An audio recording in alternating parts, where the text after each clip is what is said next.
देख रहे हैं 10 की दस्तक में मैं हूँ आपके साथ खुशी। कहते हैं आखिरी कब। नमस्कार, आप देख रहे हैं 10 की दस्तक में मैं हूँ आपके साथ खुशी। उम्मीद है फैमिली आपकी अच्छी होगी और आपका ख्याल रख रही होगी। इसी बीच हम जो आज कहानी बताएंगे, आज उसका पार्ट 2 है। कल मैंने आपको बताया था सिरफिरा तांत्रिक और 42 शिकार और एक ही मकसद।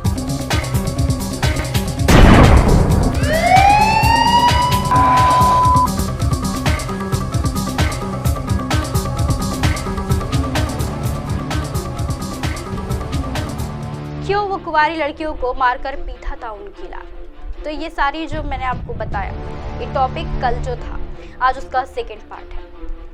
कल जो मैंने आपको बताया था उसका एक बार फिर मैं रिपीट करा दूं कि अहमद को इलाके से अधिकारी लोग जानते थे और वो तभी तंत्र मंत्र से झाड़ फूक कर लोगों की समस्या दूर करने के लिए उनका दावा करता था।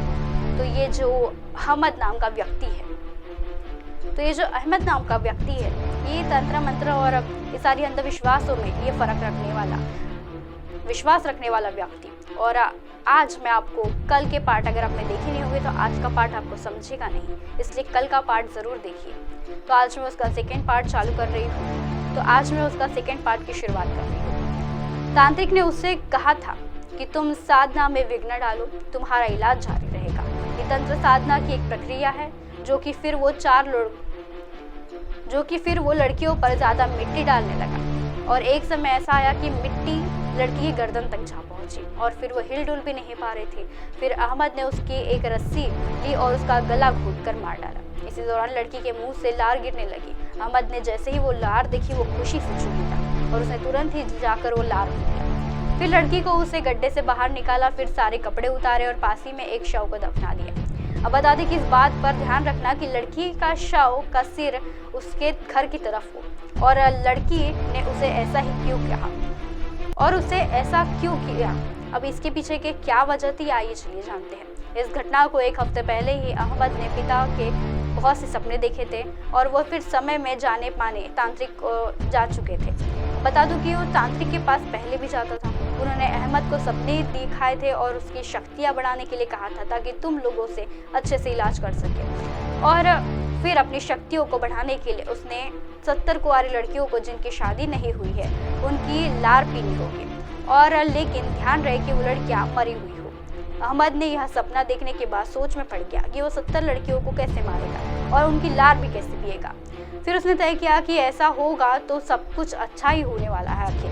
इसलिए जो भी कुंवारी लड़कियां मिलती है उसके आजू बाजू के गाँव के पास की, तो उसे सबको मार कर उनकी लार पीता। लेकिन वो ऐसा कभी नहीं कर पाता और उसे ऐसा लगा कि वो कभी भी इस सारी चीज़ों में नहीं फंस पाएगा। इसलिए उसने अपने घर के पास की गन्ने के खेत में उन्हें दफनाना शुरू कर दिया। फिर भी उसे भनक नहीं लग पाई कि ऐसा सामने जाकर उसके साथ कुछ ऐसा भी होगा और पकड़ा जाएगा। इसके बाद वो सबसे पहले अपनी एक लड़की को निशाना बनाता है जो कि उससे छोटी रहती है और फिर 69 लड़कियों की ज़रूरत थी उसे। अब एक लड़की को तो मार चुका था, 69 लड़कियों की और फिर ज़रूरत थी। उसे समझ नहीं आ रहा था कि वो इतनी सारी कुंवारी लड़कियाँ कहाँ से लाए। फिर उसने अपनी ही पत्नी की उसने मदद ली। उसने कहा कि कोई भी लड़कियों को बहाने बुला और बहाने जुगाड़ लगा और फिर उन्हें अपने पास बुला। उसकी पत्नी से उसे सलाह दी और वैश्यों के साथ आसानी से अपना शिकार बनाना शुरू किया। वो इन्हें पैसे देकर अपने साथ ले जाता और फिर बाद में उनका मर्डर हो जाता। मर्डर करने के बाद वो उनकी लार पूछता, लार पी लेता और इसके बाद अहमद का मकसद पूरा होने चले गया। लेकिन जो लड़कियां गायब हुई थी उन्हें ढूंढने के लिए पुलिस फिर पहुंची।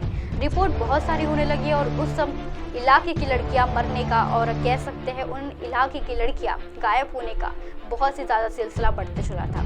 और ये लड़कियां अचानक ऐसे कैसे क्या गायब हो जाती, चंगी भली लड़की अचानक गायब हो जाती है और फिर उनका शव कभी मिलता भी नहीं है। इसी पर पुलिस ने बहुत सारी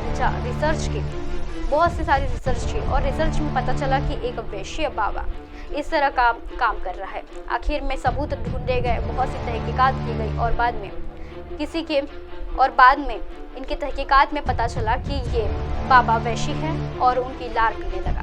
इसके बाद जब उसे गिरफ्तार किया गया तब उसे बहुत सी बातें उसने और सामने लाई जो कि मैं आपको अगले प्रोग्राम में बताऊंगी। आज की कहानी में बस इतना ही। कल फिर मिलेंगे इसी समय इस जगह। तब तक के लिए देखते रहिए 10 की दस्तक में। नमस्कार।